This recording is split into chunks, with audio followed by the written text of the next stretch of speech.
Good morning guys. Ayan, bagong linis na naman ang ating fish pond. Tuwa ang mga tilapia. Bagong linis.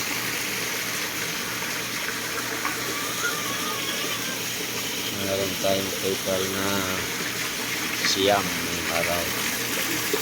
Ay, meron talagang tilapia. Wala ng pataw talaga. Pero hindi matulad sa atin kasi nami-maintain na kung ating linisin ang ating fish pond. So, ang hito stable pa rin. Ang hito po natin walang patay ngayon, stable pa rin. Mabilis alagaan ng hito. So, ayan, kakalinis ko nila ng pan. Binigyan ko sila ng asola. Merinda nila mamaya.